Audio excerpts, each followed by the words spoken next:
Okay, in this particular video we're going to be dealing with simultaneous equations by substitution. This is quite a tricky one because it does actually end up that we have to use either the quadratic formula or completing the square for solving. But I'll go through the process and I'll add it into the playlist on this kind of calculation.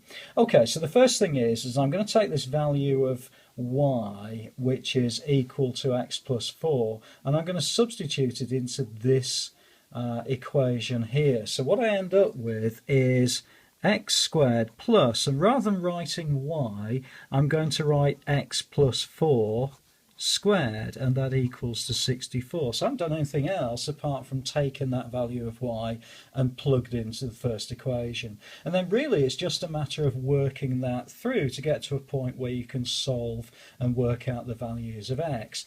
So the first thing is I've got x squared, and rather than writing x plus 4 squared, I'm going to write x plus 4 multiplied by x plus 4. Don't forget that equals 64. Now if I calculate that out, I end up with x times x, which is also x squared, plus 4x, plus 4x again, plus 16, and that all also equals 64. Okay, so now it's a case of gathering up the like terms and making this look a little bit more like a quadratic equation. So if I bring the two values of x squared together, I get 2x squared. I've also got 4x plus 4x is going to give me plus 8x. And then I've got plus 16. And I've also got equal to 64 here. Well, if I bring this 64 over to this side, don't forget when you're solving this type of quadratic, you need to have it equal to 0. So if I bring this 64 over, I'm going to minus 64 away from this 16. Well, that's going to give me then minus 48. And that will be equal to 0. Well, that's looking a little bit better for me. I can now use this and solve through for x. But one of the cheats with this is because each of these coefficients is divisible by 2, I can actually rewrite this as x squared plus 4x minus 24 equals 0. Now at this point it's a little bit disappointing because I can't solve this by trial and error. So I did try, but if you can imagine the two numbers that the two factors of minus 24 would be, say, minus 8 and 3, or minus 3 and 8, or 6 and 4. I can't do any of those in order to add them together to make plus 4x. So reluctantly I'm going to have to go through the route of then solving.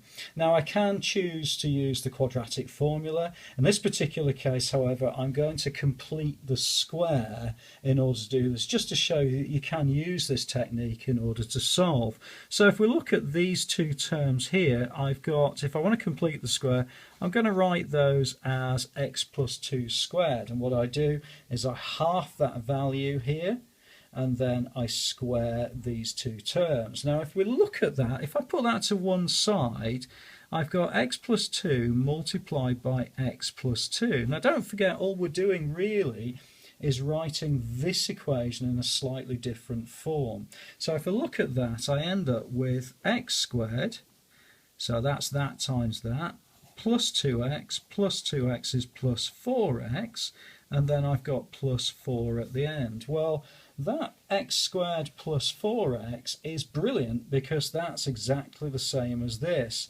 However, unfortunately, I've got this plus 4 to deal with, so what I'm going to do is I'm going to minus 4. So in other words, what I've achieved now is an expression which is exactly the same as this. Okay, now I need to also take into account this minus 24, so I'm going to minus 24 as well. That's going to be equal to 0. If you're not sure about that, please do have a look at the playlist on completing the square. Okay, so let's just tie this up, and I get x plus 2 squared minus 4 minus 24 is going to be minus 28.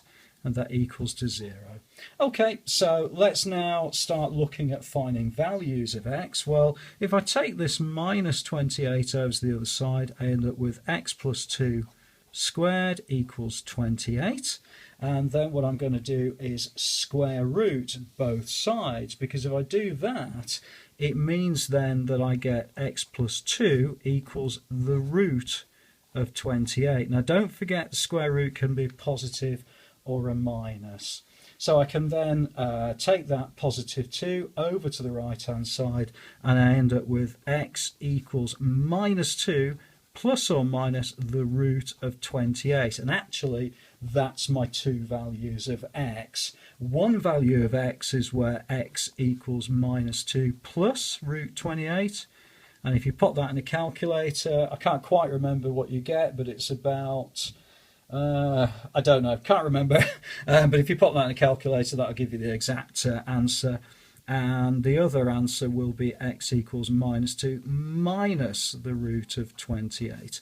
Okay, so we've started from quite a tricky simultaneous equations, and we've worked through then by substitution, and then eventually in this particular case I opted to complete the square, which meant I got my two values. Now you could very well have done that using quadratic formula if you'd have wanted to.